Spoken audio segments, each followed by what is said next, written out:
This is Daniel Fallon for East League Boxing Repeat. We're in Liverpool, the main event, the A side. Paul Butler, a unanimous decision victory over Jonas Sultan to back up. I know you're not going to like this, Paul, the WBO interim world title.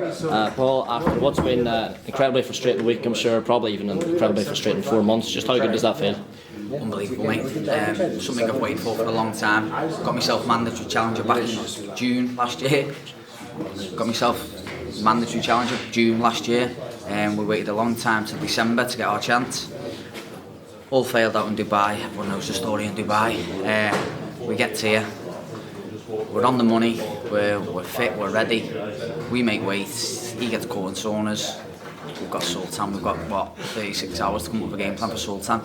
At the start of camp, we were always joking 8 weeks ago, who are we going to train for this week, Sultan or Casemiro? Because we knew we had two opponents and we didn't know whether Casemiro would make weight. Sultan always knew if they had the opportunity, it was always going to be me. So he was training for me for 8 weeks. We had 5 minutes in the back there to go over the game plan that we talked about. You mentioned the importance of game plan. I remember you told me at the press conference, stylistically there were some similarities between Sultan and Casemiro. Were you able to use some of the things you worked on for Casemiro against Sultan? That means it looks as if you had a sort of great gauge of sort of when to engage, when to circle away, when to smother him. Were those similarities sort of more prevalent than you thought they might be? Yeah, to be fair, we had great sparring. I'd like to thank Brad Foster. He was absolutely a diamond in sparring. He listened to everything that Joe said, and he executed that perfectly. And I think that paid dividends today, especially with my feet. My feet, every time I went twice out, I just shut him down and stopped him from doing what he wanted. I could see him huffing and puffing every time I took 2 steps out because he didn't have the feet quick enough to close that gap on me to go again. He'd throw, he'd miss, he'd huff. I think, yes, I've got you now. And then I'd set the traps, I'd go catch him and we'd move. Yeah, it was such a disciplined performance from yourself. Sultan was sort of being touted as like a very heavy puncher, and I was going to ask you what was the power like, but he didn't seem to land clean that much on you. Did you get any gauge of sort of how much he can bang? He landed clean a few times. I sort of, once I got used to the power, I respected the power, but I kept telling him in there, that chin's solid. Every time he'd hit me flush, I could hear his corner shouting, go again, you've got him. I just kept telling him, I kept reminding him that's solid, that chin's solid, because he thinks he's a big one-punch knockout artist. So I kept reminding him, letting him know every time he landed on me, I'd land straight back. You're not bullying me, not in my own city.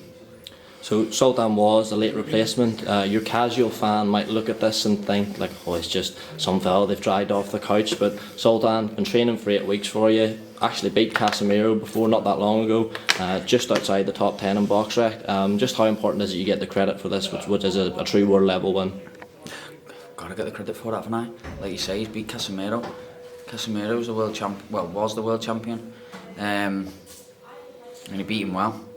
And I've just gone in there and I've beat him pretty much better than well. Dominant performance.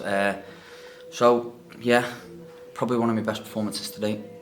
As we mentioned at the start, this is technically an interim world title. Now the WBO have said previously if there was any more shenanigans with Casemiro and missing weight, then you would be elevated. I think you said at the press conference you hope to be the contest would be elevated for the full world title. Now there's been no word of that yet. Are you fully confident that in the somewhat near future you'll be elevated to a full WBO world champion? Yeah, I am.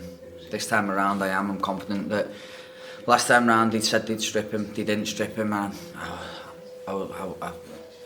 to be honest with you, I was like, I don't know whether they will. This time they said they're going to strip him. I do believe they will. It's the second time round. You can't keep doing what he's doing.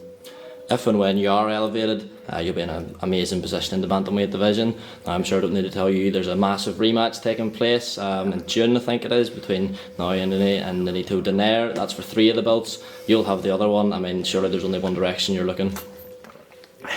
Pay the man. Pay the man and we're going.